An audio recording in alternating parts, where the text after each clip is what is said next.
പാകിസ്ഥാനിലേക്ക് ചെന്നാൽ എൻ്റെ വീട് പോലെയാണ് പറയുന്നത് രാഹുൽ ഗാന്ധിയുടെ ഉപദേഷ്ടാവെന്ന് വേണമെങ്കിൽ വിശേഷിപ്പിക്കാവുന്ന സാം പിത്രോദ. കണ്ടിരുന്നു?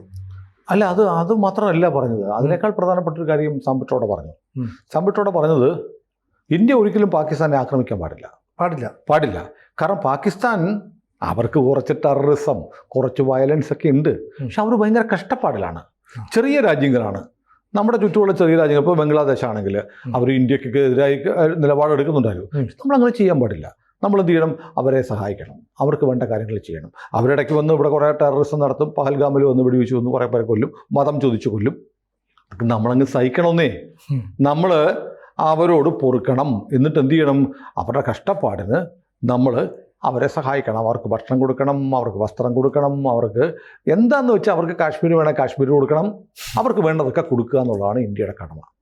അപ്പോൾ നേരത്തെ ഒരു സ്ത്രീ വന്ന് പറഞ്ഞില്ലായിരുന്നോ, ഈ അള്ളാഹ് സൃഷ്ടിച്ചതാണ് ഇന്ത്യയും ലോകവും ഇന്ത്യയും. ലോകം സൃഷ്ടിക്കുമ്പോൾ ഇന്ത്യ കൂട്ടത്തിലുണ്ടല്ലോ, ഇന്ത്യ മാറ്റി പ്രത്യേകമായിട്ട് അള്ളാഹ് സൃഷ്ടിക്കുന്നില്ലല്ലോ.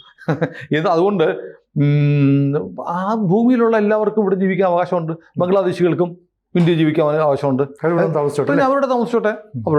ഇവിടെ റേഷൻ കാർഡ് വേണം, ആധാർ കൊടുക്കണം, വോട്ട് ചെയ്യണം. ബംഗ്ലാദേശിലും പാകിസ്ഥാനിലുള്ളവർക്ക് ഇന്ത്യയിൽ വോട്ടവകാശങ്ങൾ കൊടുക്കണം. അങ്ങനെയെങ്കിലും പപ്പു മോനെ ഒന്ന് അധികാരത്തിൽ കയറണമല്ലോ. അപ്പോൾ ഇതിൻ്റെയൊക്കെ ഭാഗമായിട്ട് ഉള്ള വർത്തമാനമായിട്ട് കുട്ടിയുമായി. സാം പിട്രോഡയുടെ ശരിക്കുള്ള പേര് സത്യനാരായണൻ ഗംഗാറാം പിട്രോഡ എന്നാണ്. കേട്ടിട്ടുണ്ടോ? ഇല്ല. സത്യനാരായണൻ ഗംഗാറാം പിട്രോഡ ചെറിയ കക്ഷിയൊന്നുമില്ല. അയാളുടെ പേരിൽ ഒട്ടേറെ പേറ്റൻറ്റുകളുണ്ട്. ശാസ്ത്രജ്ഞനാണ്, സയൻറ്റിസ്റ്റാണ്, IT ലോകം അറിയപ്പെടുന്ന IT ടെക്കിയാണ് അല്ലേ, ടെക്കിയാണ്. പിന്നെ 2009 കോൺഗ്രസ്സുകാരനായ ഇയാൾക്ക് പത്മഭൂഷൺ കൊടുത്തിട്ടുണ്ട്. ഇപ്പം നെഹ്റുവിന് തന്നെ ഭാരതരത്നം കൊടുത്തിട്ടുണ്ട്. ഇന്ദിരാഗാന്ധിക്ക് തന്നെ ഭാരതരത്നം കൊടുത്തിട്ടുണ്ട് എന്നൊക്കെ പറയുന്നത് പോലെ സാം പിട്രോഡ എന്ന് പറഞ്ഞ കോൺഗ്രസ്സുകാരൻ ഇവർ സത്യനാരായൺ ഗംഗാറാം പിട്രോഡയെക്കുറിച്ച് വേറെ കാര്യം നമ്മൾ പറയാത്തറിയില്ല കേട്ടോ. നമ്മുടെ ഇന്ത്യയിലെ ടെലിഫോൺ വിപ്ലവത്തിൻ്റെ ശില്പി സാം പിട്രോഡയാണ്. കാരണം പണ്ടൊക്കെ ഓർക്കുന്നില്ലേ, ഒരു ജില്ലയിൽ നിന്നും മറ്റൊരു ജില്ലയിലേക്ക് വിടണമെങ്കിൽ STD വിളിക്കണം. കേരളത്തിന് പുറത്തൊക്കെയാണ് ട്രങ്ക് കോൾ ബുക്ക് ചെയ്യണം. നമ്മൾ ആദ്യം എക്സ്ചേഞ്ച് വിളിക്കണം, എനിക്ക് ഇന്നിടത്ത് ഇന്ന നമ്പർ ഒന്ന് വേണമെന്ന് പറയണം.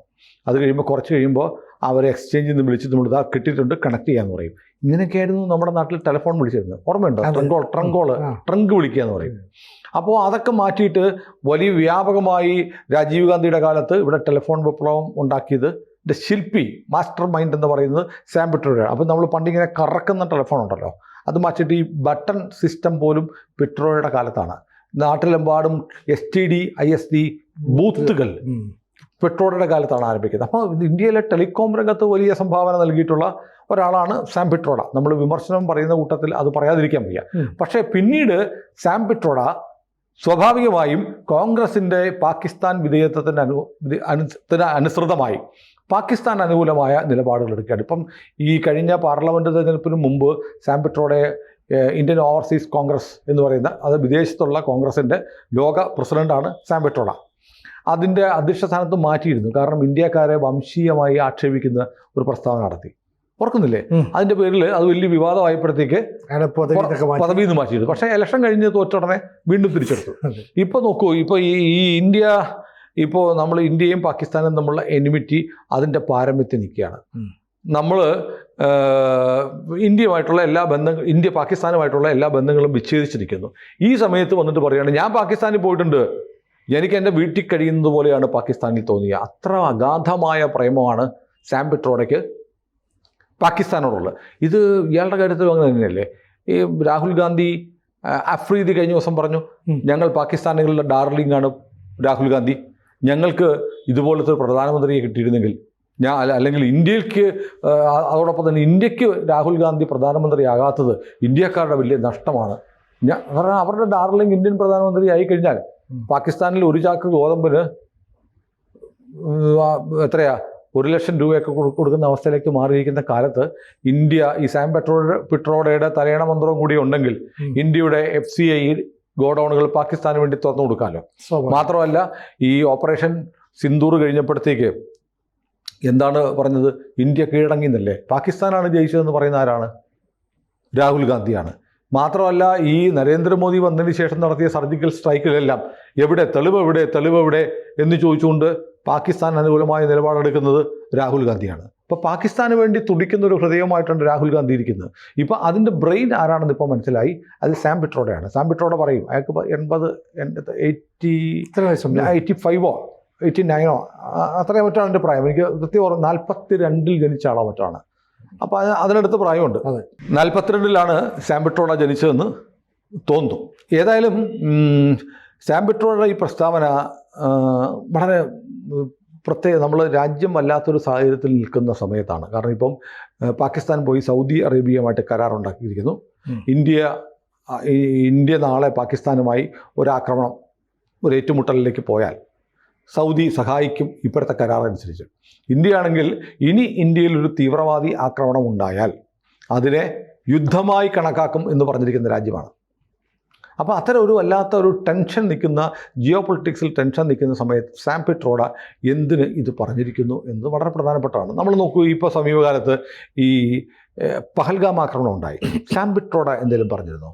എവിടെങ്കിലും സാം പിട്രോഡ അപലപിച്ചോ? ഇല്ല. ഓപ്പറേഷൻ സിന്ദൂരിൽ ഇന്ത്യയുടെ ഗംഭീരമായ വിജയത്തെ പ്രകീർത്തിച്ച് ഒരു കോൺഗ്രസ് ഒന്നും പറയത്തില്ല.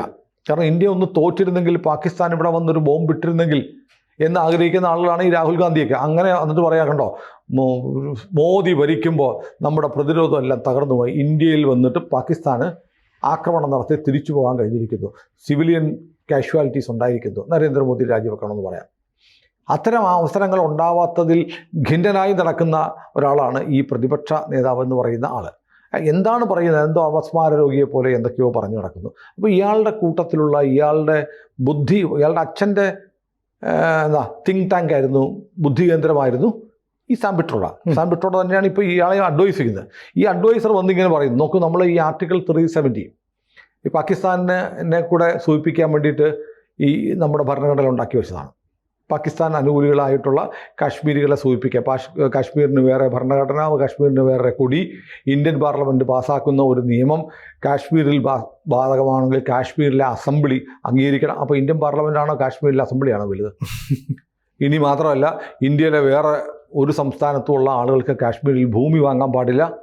ഇങ്ങനെയുള്ള ഒരുപാട് നിയമങ്ങളും കാശ്മീരികൾക്ക് പാകിസ്ഥാൻ്റെ താല്പര്യം സംരക്ഷിക്കാൻ വേണ്ടിയിട്ട് വകവെച്ചു കൊടുത്തിരുന്നു കോൺഗ്രസ് സർക്കാർ.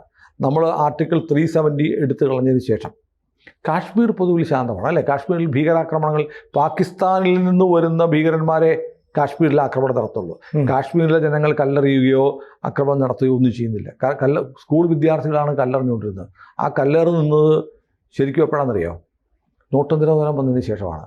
കാരണം പാകിസ്ഥാനിൽ അച്ചടിച്ച കള്ളനോട്ടുകൾ, ഇന്ത്യൻ ഒറിജിനൽ പോലെ ഇരിക്കുന്ന കള്ളനോട്ടുകൾ ഇഷ്ടം പോലെ ഇവിടുത്തെ ഇസ്ലാമിസ്റ്റുകളുടെ, ഇസ്ലാമിക തീവ്രവാദികളുടെ കയ്യിലുണ്ടായിരുന്നപ്പോൾ ഇന്ത്യക്കെതിരെയുള്ള വിധ്വംസ പ്രവർത്തനങ്ങൾ, തീവ്രവാദി ആക്രമണങ്ങൾ നടത്തുന്നവർക്ക് മുഴുവൻ ഈ പാകിസ്ഥാനിൽ അച്ചടിച്ച കള്ളനോട്ട് കൊടുക്കുമായിരുന്നു. നമ്മൾ നോട്ട് ഒക്കെ മാറ്റിയതുകൂടി അത് നടക്കാതെ അത് മുഴുവൻ വെറും കടലാസുണ്ടായി മാറി.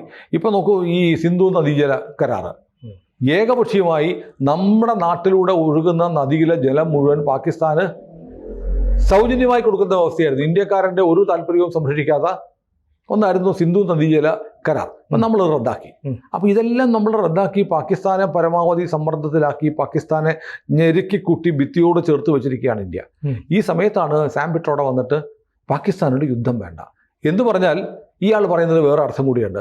പഹൽഗാം ആക്രമണം നടന്നല്ലോ, പറയുന്നുണ്ട് കുറച്ച് വയലൻസും ടെററിസവും ഒക്കെ പാകിസ്ഥാൻ ഉണ്ട്, നമ്മളതിന് ക്ഷമിക്കണമെന്നേ, അവരോട് യുദ്ധം ചെയ്യാൻ പാടില്ല എന്ന് പറഞ്ഞാൽ പഹൽഗാമിൽ ഇവർ കാണിച്ചത് പാകിസ്ഥാൻ്റെ അടിസ്ഥാന സ്വഭാവമായ വയലൻസും ടെററിസവുമാണ്.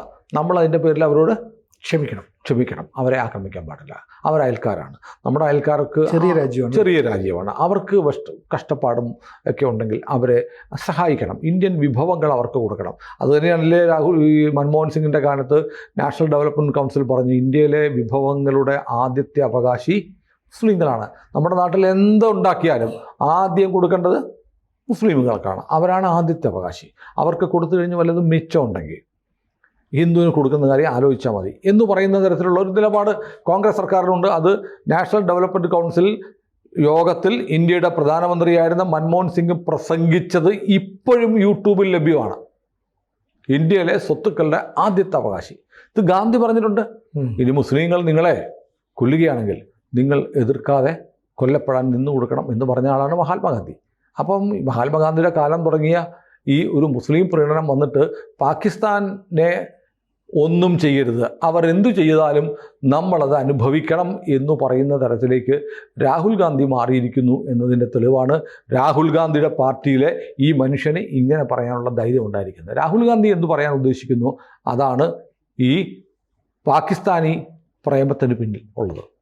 കൂടുതൽ വാർത്തകളും വിശേഷങ്ങളും നിങ്ങളിലേക്ക് എത്താൻ ABC മലയാളം സബ്സ്ക്രൈബ് ചെയ്യുക, ബെൽ ബട്ടണും അമർത്തുക.